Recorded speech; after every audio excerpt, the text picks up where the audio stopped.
په پښمنۍ کې هیڅ کله دا یو غلطي ونه کوي که نه ستاسو روژه به بالکل نه کیږي، یعنی الله جل شانه به نه قبلی.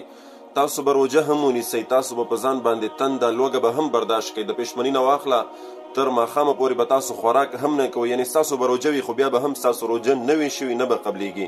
او د قیامت په ورځ به دغسې یوه ډله یو خلک به راشي او هغوی به وایي چې یا الله موږ په دنیا کې روژې نیولې وې، د روژې غونته کې اهم عبادت مونږ کړی و، نو الله جل شانه به ورته وایي چې ستاسو روژې بالکل نه وي نیولې، ستاسو روژې نه دي قبولې شوي.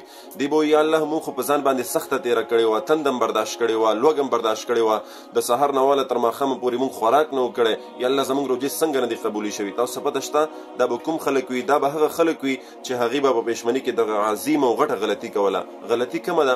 هغوی به روژه ماتې دا هر څه به برابر وو، خو دوی به چې کله روژه بندوله، پښمنۍ به ختمولو، په دغه وخت کې به دوی د ټیم خیال نه ساتلو، د وقت خیال به یې نه ساتلو. لکه نن سبا موږ تاسو ګورو اکثریت داسې خلک دي چې هغوی پښمنۍ کوي، لګیا یي، خوراک کوي، خو چې کله اذان شروع شي اذان سره دوی روژه بندوي. دا یاد وساتئ، کوم خلک چې د اذان سره روژه بندوي دغسې خلک به په ځان باندې سخته تیری، تکلیف به تیری، روژه به نیسي خو د دې روژې به نه قبلیږي. ځکه دا اذان د روژې د بندولو دپاره نه دی، دا اذان د سحر د مونځ دپاره دی. هیڅ څوک دا نشي ثابتولی چې دا د سحر اذان دا د روژې د بندولو دپاره دی، یعنی د پښمنۍ د ختمېدلو دپاره دی.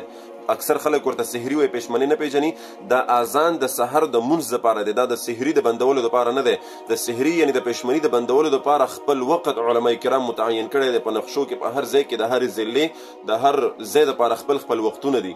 نو لہذا کوم خلک چې د اذان سر روژه بندوي، اکثر خلک تاسو به کتلي وي، اکثر زموږ مشران دا غلطیانې کوي، هغوی لګیا وي اذان شروع وي، ډېر خلک پکې داسې چې هغوی د حي علی الصلاة او د حي علی الفلاح انتظار کوي او بیا هم لګیا خوراک کوي، او ډېر خلک داسې وي لا خو اذان ختم شوی نه دی، خوراک هم کوي او بم څکي او لګیا خپل ترتیب شروع کړی وي.